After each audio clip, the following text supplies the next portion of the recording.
नमस्कार दोस्तों। उत्तर प्रदेश में 7 मई को लोकसभा चुनाव के तीसरे चरण के लिए वोटिंग होनी है। सभी की निगाहें ब्रज और रुहेलखंड क्षेत्रों पर हैं। अब अगर आपको ब्रज और रुहेलखंड इलाके नहीं पता तो आपको बता दें, ब्रज में मथुरा, अलीगढ़, मैनपुरी और एटा जैसे इलाके आते हैं और रुहेलखंड में बिजनौर, मुरादाबाद, बदायूं, बरेली और पीलीभीत वाले क्षेत्र आते हैं। कोर वोटर्स के लिहाज से देखा जाए तो ये चुनाव क्षेत्र समाजवादी पार्टी का गढ़ है।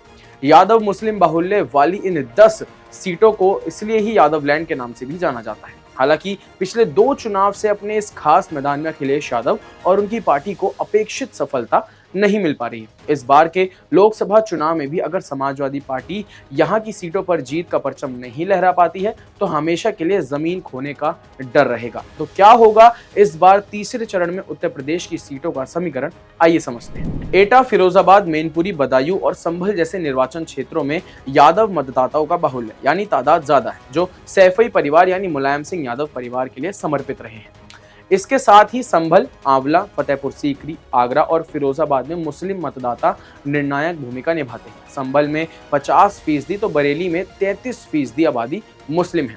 2014 के चुनावों में सपा ने यहां केवल 5 सीटें जीतने में कामयाबी हासिल की थी। आजमगढ़ और मैनपुरी से मुलायम सिंह यादव जीते थे और कन्नौज से डिंपल यादव, फिरोजाबाद से अक्षय यादव और बदायूं से धर्मेंद्र यादव जीते थे। पर 2019 के लोकसभा चुनावों में समाजवादी पार्टी को यहां बुरी तरह हार का सामना करना पड़ा।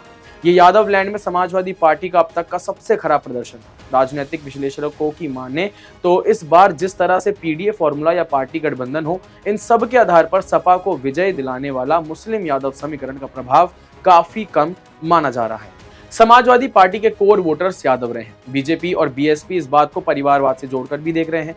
सपा 2024 के लोकसभा चुनाव में सूबे की कुल 80 में से 62 सीट पर चुनाव लड़ रही है और बाकी सीट सहयोगी दलों को दी गई है यानी कांग्रेस। पर समाजवादी पार्टी की लिस्ट में इस बार केवल 5 यादव प्रत्याशी उतारे हैं, जिनमें कन्नौज सीट पर खुद अखिलेश यादव चुनाव लड़ रहे हैं, तो मैनपुरी सीट से उनकी पत्नी डिंपल यादव मैदान में है। आजमगढ़ सीट से धर्मेंद्र यादव, बदायूं से शिवपाल यादव के बेटे आदित्य यादव और फिरोजाबाद सीट से रामगोपाल यादव के बेटे अक्षय यादव चुनाव लड़ रहे हैं। पर माना यह भी जा रहा है कि जिस तरह राज्य की दूसरी प्रमुख पार्टियां जैसे बीजेपी और बीएसपी यादव समुदाय को लुभाने में लगी हैं, जैसे बसपा ने खुद 4 प्रत्याशी यादव उतारे हैं और बीजेपी का शुरू से ही जाति के आधार पर मंत्री चुनना, ये सब यही दिखाता है कि इस बार कई हद तक यादव वोट भी टूटेगा।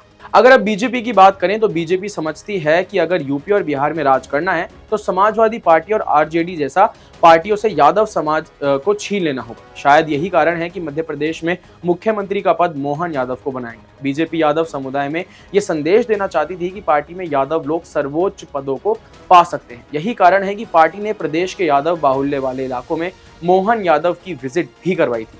इसी क्रम में देखा जाए तो मोहन यादव ने सवाल भी किया था कि आखिर सपा ने प्रदेश के अन्य यादवों को टिकट क्यों नहीं दिया, और ये बात सच में सोचने वाली है कि क्या उनको यादवों में सिर्फ अपना परिवार ही दिखता है। आइए अब पूरे जातिगत समीकरण की बात करते हैं। तीसरे चरण में जिन सीटों पर मतदान होने वाला है, गैर यादव वोटों में खासकर लोधे एक महत्वपूर्ण और निर्णायक ताकत के रूप में उभरे हैं। अन्य निर्वाचन क्षेत्रों में शाक्य और मुराव समुदायों का प्रभाव है, जो चुनाव में निर्णायक साबित होते हैं। यूपी के पूर्व सीएम कल्याण सिंह के चलते लोधे बीजेपी का कोर वोटर बन चुका है। काशी और शाक्य आदि वोट भी बीजेपी के सेंध लगा चुकी है। मुलायम सिंह यादव जब तक मजबूत रहे, इन जातियों को समाजवादी पार्टी ने समेटे रहे। इसलिए शायद इस बार के चुनाव में अखिलेश यादव ने जनाधार बढ़ाने के लिए पीडीए यानी पिछड़ा दलित अल्पसंख्यक फॉर्मूला तैयार किया है। पर अखिलेश को गैर यादव पिछड़ी जातियों का जितना समर्थन पूर्वी यूपी से मिल रहा है, उतना शायद पश्चिम यूपी से ना मिले। ऐसा क्यों? क्योंकि इस बार समाजवादी पार्टी के लिए सबसे बड़ी मुश्किल ये है कि बीएसपी उसके साथ नहीं है। पिछली बार 2019 में चुनावों में इन 10 सीटों में से सत्तारूढ़ भाजपा ने 8 पर जीत हासिल की थी, जबकि समाजवादी पार्टी ने बहुजन समाज पार्टी के साथ गठबंधन में चुनाव लड़ा था। केवल 2 सीट ही जीतने में कामयाब हुई थी। इस बार समाजवादी पार्टी के साथ ना बीएसपी है और ना ही आरएलडी है, जिससे जाट और मुस्लिम वोटर बंटना तय है।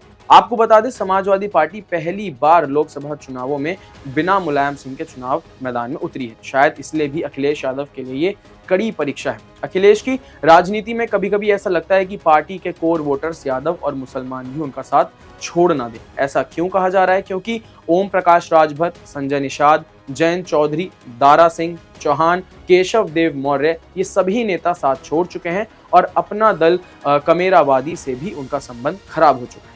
इस बार अखिलेश के लिए उत्तर प्रदेश में सीटें बचाए रखना कितना मुश्किल है और क्या वो इसे बचाने में सफल हो पाएंगे या फिर बीजेपी इस बार भी क्लीन स्वीप करने वाली है, ये तो वक्त ही बताएगा। आपकी क्या राय है हमें कमेंट करके जरूर बताएं। अभी के लिए फिलहाल बस इतना ही, मुझे दीजिए इजाजत। देखते रहिए क्लिक इंडिया। धन्यवाद।